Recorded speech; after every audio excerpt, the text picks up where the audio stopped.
पावसाळी अधिवेशनाच्या तारखा निश्चित झाल्यात। 22 जून ते 10 जुलैपर्यंत अधिवेशन असणार आहे। महत्त्वाची बातमी सध्या आपण पाहतोय। पावसाळी अधिवेशनाच्या तारखा आता निश्चित झाल्यात। 22 जून ते 10 जुलैपर्यंत पावसाळी अधिवेशन होणार आहे। राज्यातल्या पावसाळी अधिवेशनाच्या तारखा आता निश्चित झालेल्या आहेत। महत्त्वाची बातमी सध्या आपण पाहतोय। 22 जून ते 10 जुलैपर्यंत हे अधिवेशन असणार आहे। यंदाचं पावसाळी अधिवेशन कोणत्या मुद्द्यांवर गाजतं हे पाहणं अतिशय महत्त्वाचं आहे। अधिवेशनासाठी सरकारनं आणि विरोधकांनी सध्या तयारी केल्याचं सुद्धा पाहायला मिळतं। 22 जून ते 10 जुलैपर्यंत राज्याचं पावसाळी अधिवेशन असणार आहे। पावसाळी अधिवेशनाच्या तारखा निश्चित झाल्याची माहिती मिळते। 22 जून ते 10 जुलैपर्यंत राज्याचं पावसाळी अधिवेशन असेल। पावसाळी अधिवेशनामध्ये नेमके कोणते मुद्दे मांडले जात आहेत, सत्ताधारी आणि विरोधक कोणकोणत्या मुद्द्यांवर चर्चा करतायत हे पाहणं अतिशय महत्त्वाचं आहे। राज्याच्या पावसाळी अधिवेशनाच्या तारखा आता निश्चित झाल्यात। 22 जून ते 10 जुलै या दरम्यान राज्याचं पावसाळी अधिवेशन पार पडणार आहे।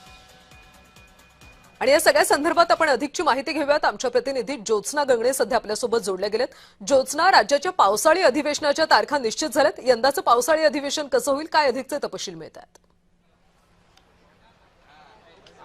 अगदी बरोबर आहे। आपण बघतोय कल्याणी, पावसाळी अधिवेशन जे आहे त्याची तारीख म्हणजे सुरुवातीची तारीख जी आहे ती ठरली जात असते की म्हणजे कोणतेही अधिवेशन ज्यावेळेस संपतं त्यावेळेस पुढचं अधिवेशन कधी होणार याची तारीख ठरली जात असते। मात्र ते अधिवेशन कधी संपणार याची तारीख म्हणजे किती दिवस अधिवेशन चालणार याच्यासाठी जे आहे कामकाज सल्लागार समितीची बैठक होत असते।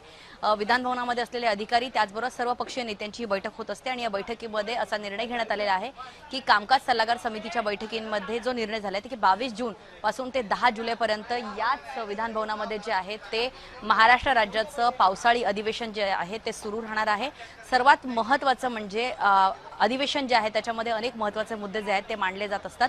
यंदाचं अधिवेशन हे दुसऱ्यांदा असं होतं की राज्याचे उपमुख्यमंत्री अजित पवार यांचं निधन झाल्याच्या नंतर हे दुसरं अधिवेशन पार पडतंय आणि या अधिवेशनाला सगळ्याच जे आमदार जे आहेत आमदारांची जी आहे ती उपस्थिती अनिवार्य असते। मात्र आपण बघतोय की विरोधकांमध्ये जास्त उपस्थिती नसते, त्यामुळे जास्तीत जास्त प्रयत्न केला जातो की सर्वच आमदारांनी प्रत्येक अधिवेशनाला आणि प्रत्येक मुद्द्याला जे आहे ते उपस्थित राहिले पाहिजे। सर्वात महत्त्वाचं म्हणजे विरोधकांनी सुद्धा हा सवाल उपस्थित केला होता की महाराष्ट्र राज्य सरकारचे जे मंत्री ज्यांच्याकडे जी खाती आहेत ते उत्तर न देतात दुसऱ्याच खात्यातले मंत्री जे आहेत ते उत्तर देतात असा सुद्धा सवाल। यंदाचं पावसाळी अधिवेशन कशा पद्धतीने रंगतं हे पाहणं महत्त्वाचं आहे। धन्यवाद माहितीसाठी।